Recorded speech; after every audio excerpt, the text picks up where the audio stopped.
ॐ श्री परमात्मने नमः। श्रीमद्भगवद्गीता अथ प्रथमोऽध्यायः। धृतराष्ट्र उवाच धर्मक्षेत्रे कुरुक्षेत्रे समवेतायुयुत्सवः मामकाः पाण्डवाश्चैव किमकुर्वत सञ्जय। सञ्जय उवाच दृष्ट्वा तु पाण्डवानीकं व्यूढं दुर्योधनस्तदा आचार्यमुपसङ्गम्य राजा वचनमब्रवीत् पश्यैतां पाण्डुपुत्राणाम् आचार्यमहतीं च मूं व्यूढां द्रुपदपुत्रेण तव शिष्येण धीमता। अत्र शूरा महेश्वासा भीमार्जुनसमायुधि युयुधानो विराटश्च द्रुपदश्च महारथः धृष्टकेतुश्चेकितानः काशीराजश्च वीर्यवान् पुरुजित्कुन्तिभोजश्च शैब्यश्च नरपुङ्गवः युधामन्युश्च विक्रान्त उत्तमौजाश्च वीर्यवान् सौभद्रो द्रौपदेयाश्च सर्व एव महारथाः। अस्माकं तु विशिष्टाये तान्निबोधद्विजोत्तमा नायका मम सैन्यस्य सञ्ज्ञार्थं तान् ब्रवीमि ते। भवान् भीष्मश्च कर्णश्च कृपश्च समितिञ्जयः अश्वत्थामा विकर्णश्च सौमदत्तिस्तथैव च अन्ये च बहवः शूरा मदर्थे त्यक्तजीविताः नानाशस्त्रप्रहरणाः सर्वे युद्धविशारदाः। अपर्याप्तं तदस्माकं बलं भीष्माभिरक्षितं पर्याप्तं त्विदमेतेषां बलं भीमाभिरक्षितम्। अयनेषु च सर्वेषु यथा भागमवस्थिताः भीष्ममेवाभिरक्षन्तु भवन्तः सर्व एव हि। तस्य सञ्जनयन् हर्षं कुरु वृद्धः पितामहः सिंहनादं विनद्योच्चैः शङ्खं दध्मौ प्रतापवान्। ततः शङ्खाश्च भैर्यश्च प्रणवानकगोमुखाः सहसैवाभ्यहन्यन्त सशब्दस्तु मुलोऽभवत्। ततः श्वेतैर्हयैर्युक्ते महति स्यन्दने स्थितौ माधवः पाण्डवश्चैव दिव्यौ शङ्खौ प्रदध्मतुः। पाञ्चजन्यं हृषीकेशो देवदत्तं धनञ्जयः पौण्ड्रं दध्मौ महाशङ्खं भीमकर्मा वृकोदरः। अनन्तविजयं राजा कुन्तीपुत्रो युधिष्ठिरः नकुलः सहदेवश्च सुघोषमणिपुष्पकौ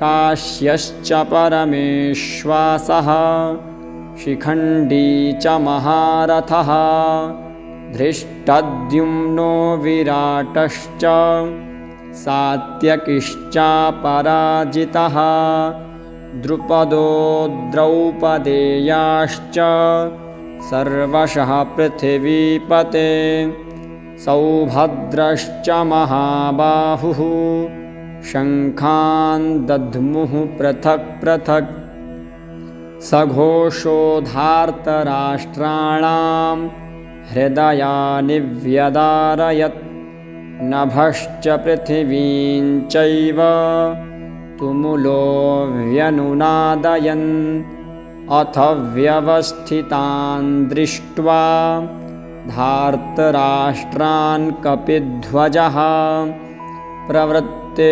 शस्त्रसम्पाते धनुरुद्यम्य पाण्डवः ऋषिकेशं तदा वाक्यम् इदमाह महीपते अर्जुन उवाच सेनयोरुभयोर्मध्ये रथं स्थापयमेच्युत यावदेतान्निरीक्षेऽहं योद्धुकामानवस्थितान् कैर्मया सह योद्धव्यम् अस्मिन् रणसमुद्यमे योत्स्यमानानवेक्षेऽहं य एतेऽत्र समागताः धार्तराष्ट्रस्य दुर्बुद्धेर्युद्धे प्रियचिकीर्षवः सञ्जय उवाच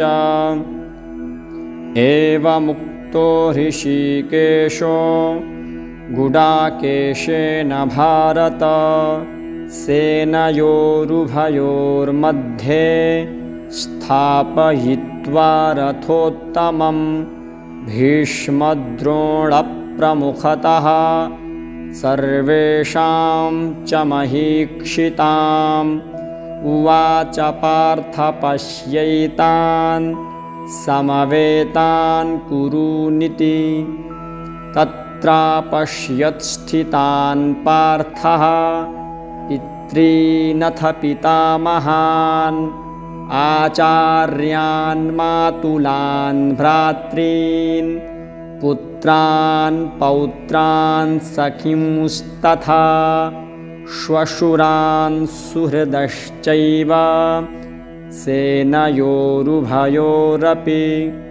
तान् समीक्ष्य स कौन्तेयः सर्वान् बन्धूनवस्थितान् कृपया परयाविष्टो विषीदन्निदमब्रवीत् अर्जुन उवाच दृष्ट्वेमं स्वजनं कृष्ण युयुत्सुं समुपस्थितं सीदन्ति मम गात्राणि मुखं च परिशुष्यते वेपथुश्च शरीरे मे रोमहर्षश्च जायते गाण्डीवं स्रंसते हस्तात् त्वक्चैव परिदह्यते न च शक्नोम्यवस्थातुं भ्रमतीव च मे मनः निमित्तानि च पश्यामि विपरीतानि केशव न च श्रेयोनुपश्यामि हत्वा स्वजनमाहवे न काङ्क्षे विजयं कृष्ण न च राज्यं सुखानि च किं नो राज्येन गोविन्द किं भोगैर्जीवितेन वा येषामर्थे काङ्क्षितं नो राज्यं भोगाः सुखानि च त इमेव स्थिता युद्धे प्राणांस्त्यक्त्वा धनानि च आचार्याः पितरः पुत्रास्तथैव च पितामहाः मातुलाः श्वशुराः पौत्राः श्यालाः सम्बन्धिनस्तथा एतान्न हन्तुमिच्छामि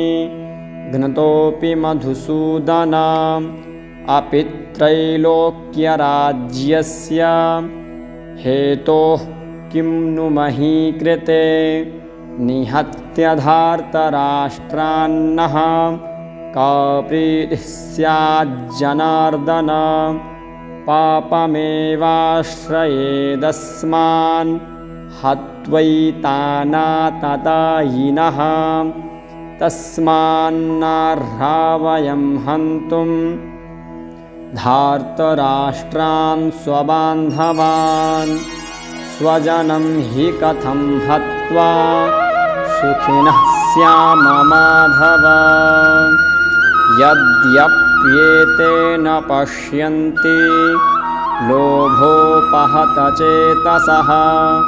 कुलक्षयकृतं दोषं मित्रद्रोहे च पातकं कथं न ज्ञेयमस्माभिः पापादस्मान्निवर्तितुं कुलक्षयकृतं दोषं प्रपश्यद्भिर्जनार्दन कुलक्षये प्रणश्यन्ति कुलधर्माः सनातनाः धर्मे नष्टे कुलं कृत्स्नम् अधर्मोऽभिभवत्युत अधर्माभिभवात् कृष्ण प्रदुष्यन्ति कुलस्त्रियः स्त्रीषु दुष्टासु वार्ष्णेय जायते वर्णसङ्करः संकरो नरकायैव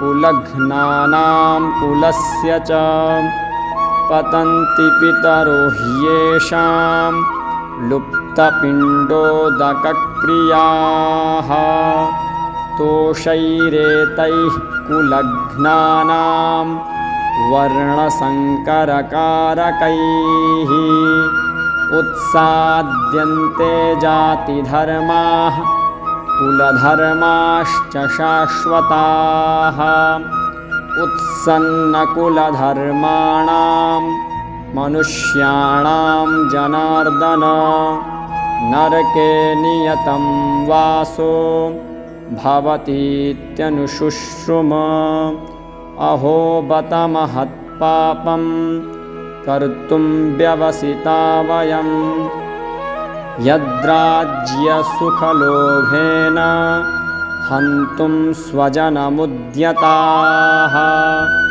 यदि मामप्रतीकारम्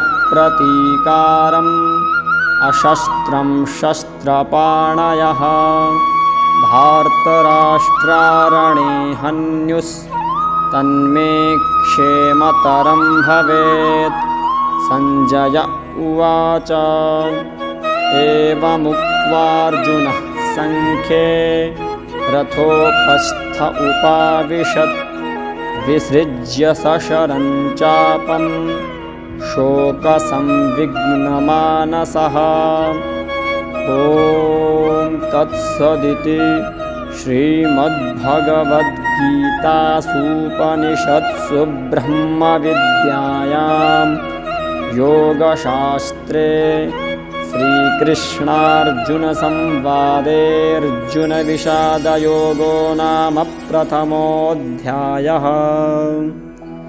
ॐ श्रीकृष्णचरणार्पणमस्तु। हरिः ओं तत्सत्। हरिः ओं तत्सत्। हरिः ओं तत्सत्।